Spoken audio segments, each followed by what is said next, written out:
हर रोज एक नई कहानी देखने के लिए चैनल को सब्सक्राइब करें और बेल आइकन दबाना ना भूलें। कार्तिक अपने दो भाइयों और पिता के साथ रहा करता था। उसकी माँ का कुछ समय पहले ही देहांत हो गया था, जिसके बाद उसके पिता ने दूसरी शादी नहीं की और उन्हीं के नक्शे कदम पर चलकर उसके दोनों भाई ने भी आजीवन शादी ना करने का वचन ले लिया। लेकिन कार्तिक कंचन नाम की एक लड़की से बहुत प्यार करता था। उसे पता था उसके भाई और पिता कभी उसकी शादी के लिए राजी नहीं होंगे, इसलिए वो कंचन से भागकर मंदिर में शादी कर लेता है। जिसके बाद वो कंचन के साथ अपने घर आता है, जिसे देखकर उसके दोनों भाई और पिता कहते हैं, कार्तिक, ये सब क्या है? तूने शादी कर ली, तेरी हिम्मत कैसे हुई हमें बताए बिना ये कदम उठाने की? कार्तिक, तुझे शर्म नहीं आई? अभी तक तेरा बड़ा भाई कुंवारा है और तूने शादी कर ली। हम तीनों भाइयों ने एक साथ ये कसम खाई थी ना कि हम कभी भी शादी नहीं करेंगे, तो तू ऐसा कैसे कर सकता है? तूने अपनी मरी हुई माँ की झूठी कसम खाई। कार्तिक भैया, रोहन भैया सही कह रहे हैं। आप शादी कैसे कर सकते हो पापा और भैया को बिना बताए? हो गया आप सबका, या कोई और भी बाकी है बोलने के लिए?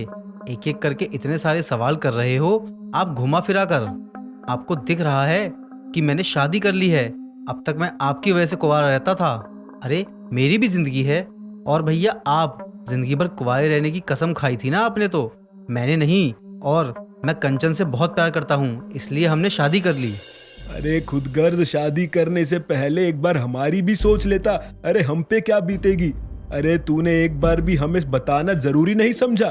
पिताजी, क्या बताता आपको कि मैं किसी लड़की से प्यार करता हूँ और उससे शादी करना चाहता हूँ, और आप खुशी खुशी कहते कि हाँ बेटा क्यों नहीं, जैसे तेरी मर्जी, उससे ही शादी कर ले तू। लेकिन भैया, एक बार तो आपको बताना चाहिए था ना। क्या पता पिताजी और भैया आपकी शादी के बारे में सोचते, लेकिन आपने तो जल्दबाजी कर दी और किसी को कुछ बताया भी नहीं। पिताजी, आप देख क्या रहे हैं? घर से बाहर निकालो इसे। इसने पूरे मोहल्ले में हमारी नाक कटा कर रख दी है। रुको, सही कहा। जिंदगी भर कुंवारे रहने की कसम तुम लोगों ने खाई थी। हमें कोई हक नहीं कि हम किसी और पर अपनी जिम्मेदारी थोपें। इसे जो करना है करने दो। सब अपना अपना काम करो, जाओ। इतना कहकर सभी अपने अपने कमरे में चले जाते हैं। कार्तिक भी कंचन को अपने कमरे में ले जाता है, जहां वो अपने छोटे भाई के साथ रहा करता था।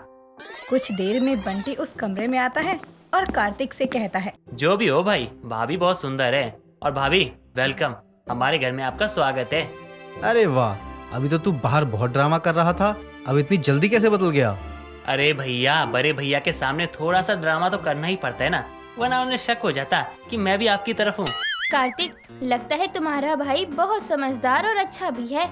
हाँ भाभी, आपने सही कहा। और हाँ, कोई आपको पसंद करे या ना करे, लेकिन मैं आपको बहुत पसंद करता हूँ। हमेशा मैं यही चाहता था कि मेरी भी एक भाभी हो जो हमारे घर आए, हमारे घर को संभाले, और आखिरकार मेरी ये विश पूरी हो गई। अब तो हमें अच्छा अच्छा खाना खाने को मिलेगा। क्यों नहीं देवर जी, मैं आपके लिए बहुत अच्छा अच्छा खाना बनाऊंगी, और मैं जानती हूँ कि आपको और पापा जी को भी खाना बहुत पसंद आएगा। अच्छा बंटी, ये बता तू यहाँ क्यों आया है? कुछ काम था क्या? अरे हाँ, मैं तो भूल ही गया था। मैं यहाँ पे सामान लेने आया था अपना। अब मैं यहाँ पर भाभी और आपके साथ तो रह नहीं सकता। इतना कहकर अब बंटी अपना सामान लेकर वहाँ से चले जाता है। ऐसे ही एक दिन और बीत जाता है और अगली सुबह कंचन सभी के लिए नाश्ता बनाती है। तभी वहाँ पर कार्तिक का बड़ा भाई रोहन आ जाता है और कंचन को देखकर किचन में रोहन कहता है, ए लड़की, तू हमारी रसोई में क्या कर रही है? तुझे यहाँ आने किसने दिया? जेठ जी, ये मेरा ससुराल है और ये किचन मेरा भी तो है, इसलिए मैं आप सभी के लिए खाना बना रही थी। क्या कहा? खाना बना रही है? लेकिन हमें किसी और औरत के हाथों का खाना नहीं पसंद है, तो तुम यहाँ से जाओ। जेठ जी, माना कि सासू माँ के जाने के बाद खाना पीना सब कुछ आपने और ससुर जी ने ही संभाला होगा, लेकिन अब इस बिन सास के ससुराल में एक बहू आ गई है और अब सब काम की जिम्मेदारी मेरी है, तो अब आप सब आराम कीजिए। मुझे तुम्हारी ये सब बकवास नहीं सुननी है। जाओ यहाँ से, मैं खुद बना लूंगा खाना। रोहन की आवाज सुनकर वहाँ पर रमेश आता है, जो रोहन को गुस्सा करते हुए देखकर कहता है, रोहन, बहू को अपना काम करने दो, वो सही कह रही है। अब ये इसका घर है। अरे अपनी जिम्मेदारियां अब बहू को ही उठानी पड़ेंगी। लेकिन पापा, आप ये सब कैसे कह सकते हैं? हमेशा तो आप सबके लिए मैं ही खाना बनाता हूँ, फिर आप एक दूसरी लड़की को ये सब कैसे करने दे सकते हैं? अरे जितना कहा है उतना करो, समझ नहीं आता तुम्हें? ठीक है पापा। इतना कहकर अब रोहन वहाँ से चले जाता है और कंचन सारा काम खुद करती है और सबके लिए खाना भी बनाती है।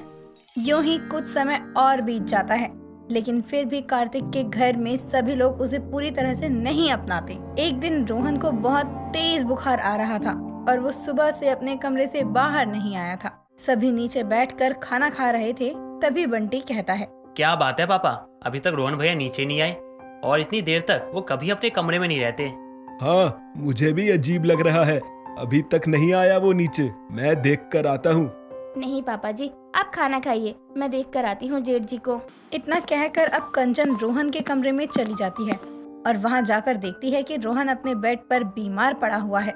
ये देखकर कंचन परेशान हो जाती है और कहती है, हाय राम, ये आपको क्या हुआ? आपको तो बहुत तेज बुखार है। मैं अभी डॉक्टर को बुलाती हूँ। डॉक्टर को मत बुलाओ, वरना सब परेशान हो जाएंगे। अब मैं क्या करूँ? अगर बुखार नहीं उतरा तो तबीयत और ज्यादा खराब हो जाएगी आपकी जेठ जी। इतना कहकर अब कंचन जल्दी से बर्तन में पानी लेकर आती है और उसमें एक कपड़े को भिगोकर रोहन के सर पर रखती है। साथ ही साथ कंचन रोहन का बहुत ध्यान भी रखती है, उसके लिए बहुत सादा खाना बनाकर लाती है।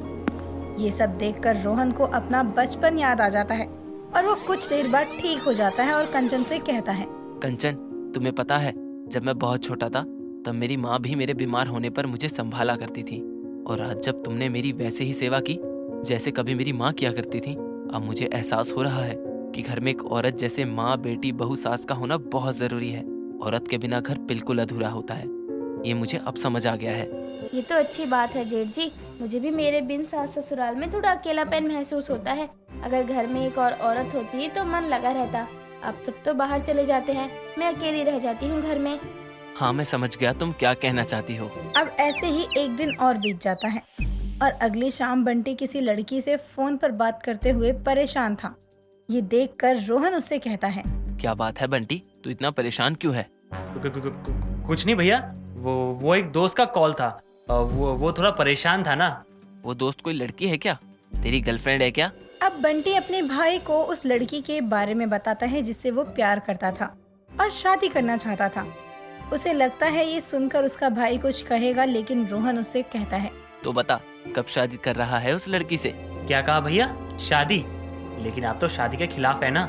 लेकिन अब मैं चाहता हूँ कि मेरा छोटा भाई अब शादी कर ले। रोहन के बदले व्यवहार को देखकर सब हैरान हो जाते हैं और आखिर में रोहन अपने भाई की शादी करवा देता है। ये देखकर कंचन भी बहुत खुश होती है कि अब उसकी सास बिना ससुराल में देवरानी भी आ गई है और अब उसके साथ वो हर काम में उसका हाथ बटाया करेगी। दोस्तों, अगर आपको ये कहानी पसंद आई तो इसे लाइक करें, शेयर करें और कमेंट करके बताएं कि कहानी में आपको सबसे अच्छा क्या लगा।